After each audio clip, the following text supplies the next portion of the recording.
Good morning. 안녕하십니까? I landed this morning 오늘 at 아침에 5 도착했습니다. a.m. 5시였던 것 같습니다. 서울에 새벽 5시에 왔고요. 뉴욕에서 Super 비행기를 excited to 타고 be here. 왔습니다. Excited to be here. 오늘 여기 와서 But I'm 정말 also 기쁜 stunned 이유가 just 여러 how 개 many Databricks 있습니다만은 products are 무엇보다도 getting 기쁜 customers I've 것이 already touched in the past few hours that I've been here. So I 지난 took Korean Air here. 여기 올 때까지 사실 데이터브릭스 제품들을 많이 거쳐왔습니다. 제가 대한항공 타고 왔는데요. And then I realized my 로고에도 아까 phone was on 있었습니다. KT's network. 근데 제 휴대폰은 KT 네트워크에서 활용이 되고 있었습니다. You know, it's critically important. 그래서 많은 고객사를 거쳐서 한국에 올 수 있었는데 사실 오늘 이야기하고 있는 내용은 정말 중요합니다. 특히 한국이 중요하죠. 데이터브릭스 오기 전에 월스트리트에서 뱅커로서 수년간 일을 해왔습니다. 지금도 어떻게 보면 뱅커를 완전히 벗어나지는 못했습니다. 또 얼마 전에 뉴욕 증권거래소에 갔었는데 그 뉴욕의 아이뱅크의 발표자가 와서 발표를 했었습니다. 근데 발표자를 보니까 지금 AI로부터 가장 많은 큰 혜택을 누릴 국가는 뭐 리스트는 굉장히 길었습니다. 근데 그중 최상위 3위 국가를 보니까 일본이 있었고요. 이스라엘이 있었고요. 한국이 또 있었습니다. 뭐 대한민국이죠.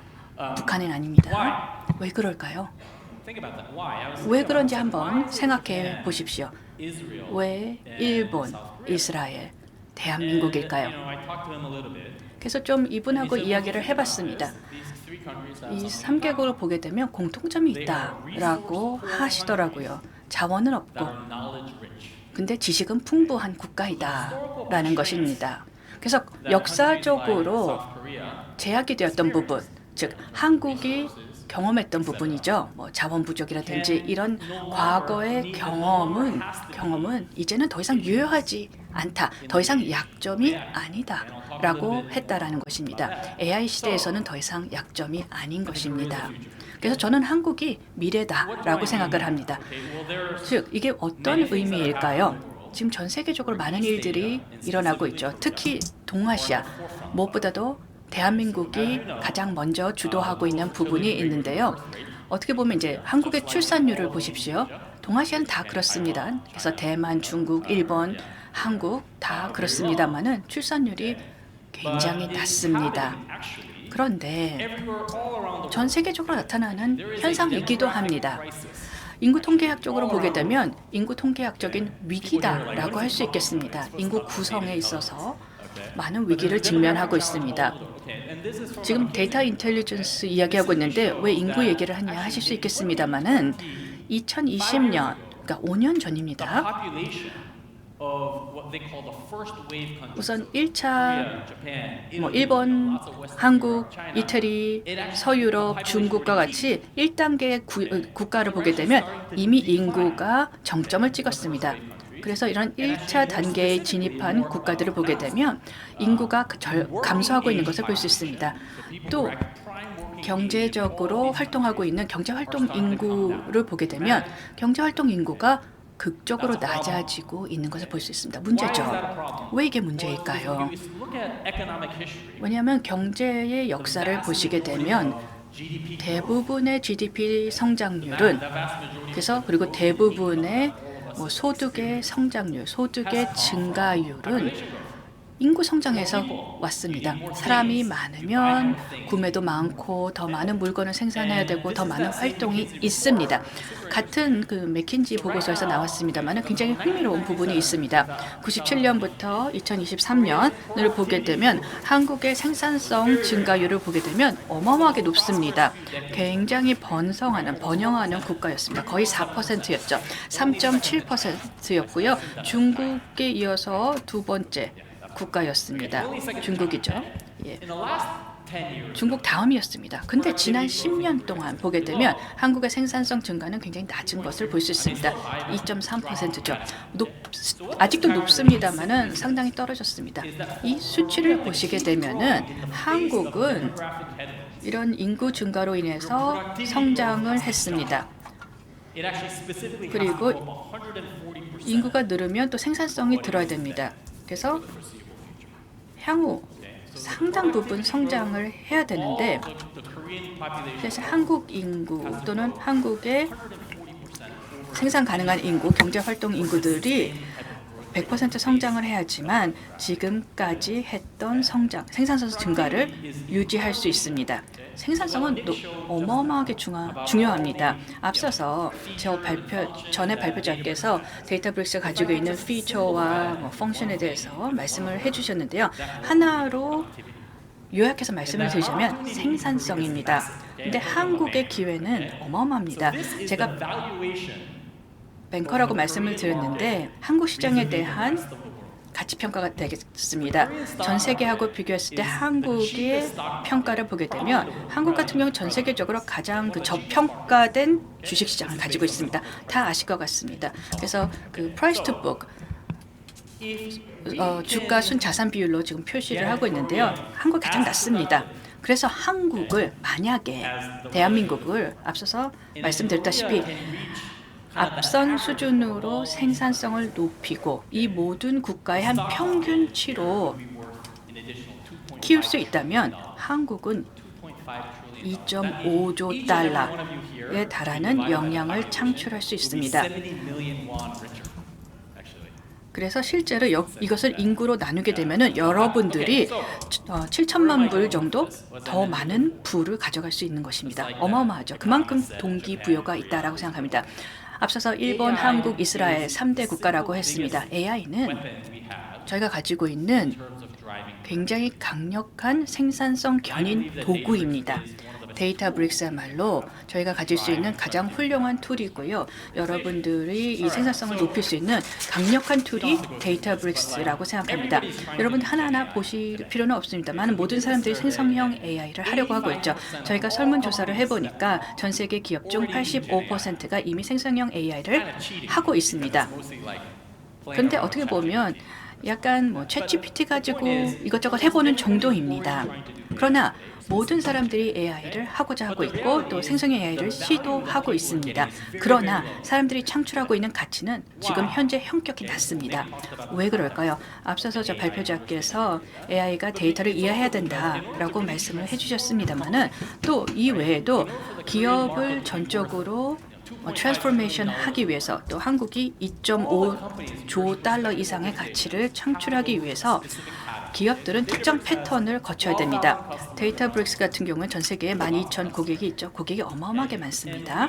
그리고 저희는 이런 트랜스포메이션에 있어서 3단계가 있다는 것을 배우고 있습니다. 먼저 이 데이터 스택을 현대화해야 되고요. 클라우드라든지 기술 스택을 현대화해야 됩니다. 데이터 클라우드를 포함하고 있겠죠.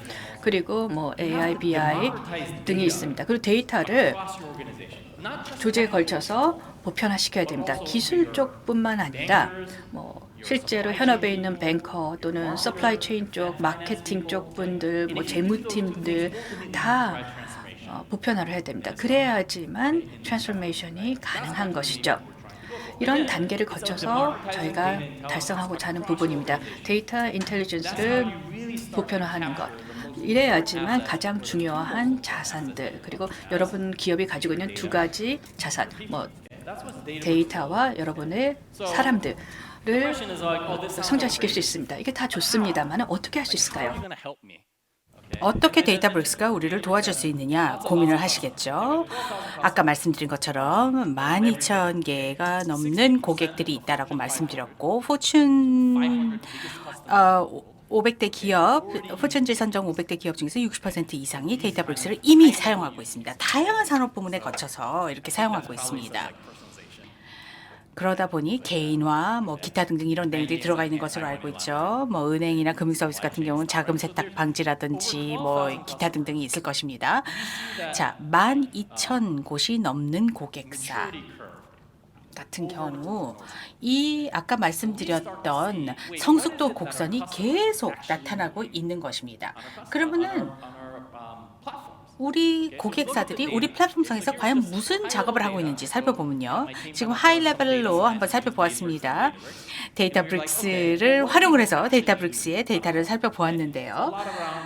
보니까 고객 경험, 개인화, 서플라이 체인 관리, 뭐 제조, 당연히 한국에 있어서는 중요한 부분이기도 하겠죠. 저희 쪽에서도 중요하게 다루고 있고요. 그런 것들을 다 살펴봤다라고 했을 때 이런 기술적인 작업을 우리 플랫폼상에서 하고 있구나를 파악할 수 있습니다. 그리고 또 다양한 유스 케이스들이 있다는 걸 잘 알고 있습니다. 공급망, 마케팅, 뭐 컴플라이언스 이런 것들을 통해서 비즈니스 가치를 누리고 있다. 알겠습니다. 그렇다면은 이 갭을 어떻게 하면은 우리가 연결시켜 드릴 수 있냐에 대해서 고민을 하게 되는 것이죠. 그래서 테크놀로지 윗단에서 실질적인 변환, 트랜스포메이션을 이뤄낼 수 있게끔 도와드리는 것입니다. 금융 쪽에 은행의 사례를 한번 보도록 하겠습니다. 이런 다양한 유스 케이스들을 거쳐서 이런 고객들이 있다는 것을 알고 있지만 기본적으로 이들 모두가 추구하는 것은 세 가지죠. 성장을 촉진시키고 리스크는 줄여나가고 그리고 효율성은 향상시키고자 하는 것입니다. 바로 이 세 가지이죠. 그러면은 실질적인 유스 케이스는 무엇이냐? 이런 목적을 달성하기 위해서 어떤 것들을 사용하고 있느냐 보면은 뭐 개인화, 뭐 사이버 보안, 뭐 제가 한국말은 모릅니다만 아마 이런 것들이 아닐까라고 생각되는데요. 백오피스, 미들오피스, 자동화, 기타 등등 이런 유스 케이스들이 있다는 것 알겠습니다. 그러면은 이런 사용 사례, 유스 케이스를 기반으로 해서 각각의 산업 분별로 한번 적용해 보자.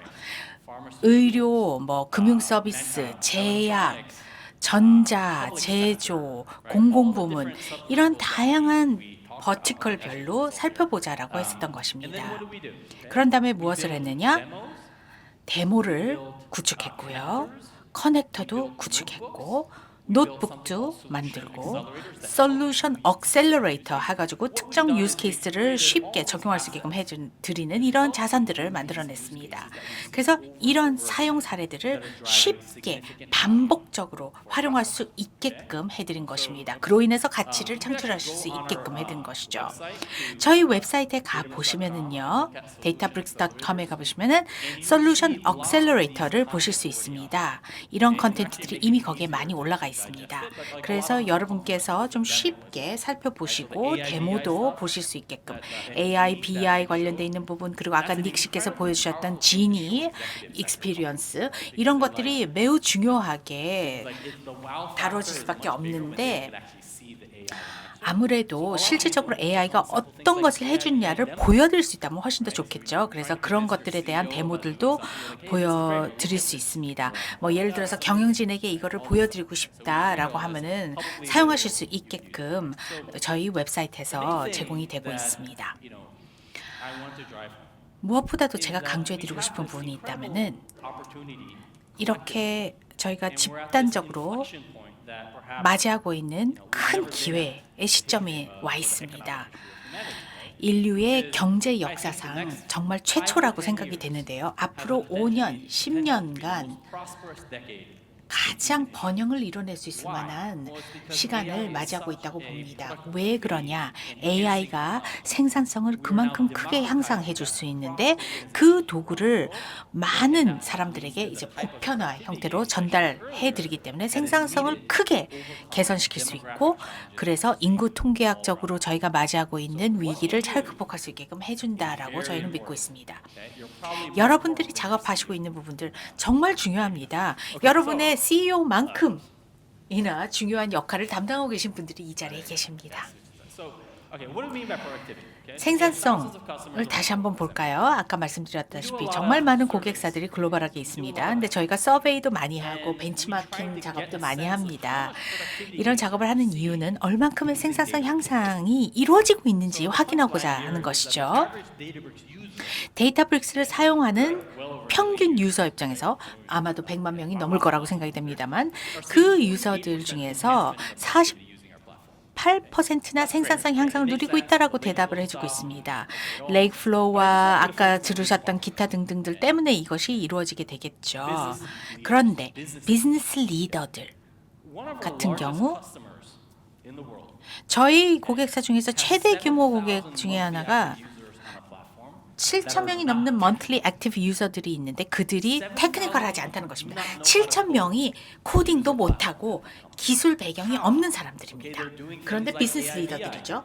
그런데 AI, BI라든지 지니라든지 자연어로 질문을 하고 답변을 통해 통찰력을 얻어내고 과거에는 할 수 없었던 그런 기술 활용이 이뤄지고 있다는 것입니다. 이게 바로 보편화를 의미하는 것이고요. 이것을 가지고 생산성 향상이 도모되고 있다는 것입니다. 아까 많은 뉴스 케이스들과 솔루션에 대해서 말씀드렸는데요. 이게 결국은 실질적으로 이 성숙도 곡선을 빠르게 갈 수 있게끔 해주고 그래서 그런 혁신을 이뤄낼 수 있게끔 근간을 제공하는 것입니다. 이것이 제 마지막 슬라이드고요. 경청해 주신 것 감사 말씀드리고 이제는 KT의 여정에 대해서 들어보도록 하겠습니다. 감사합니다.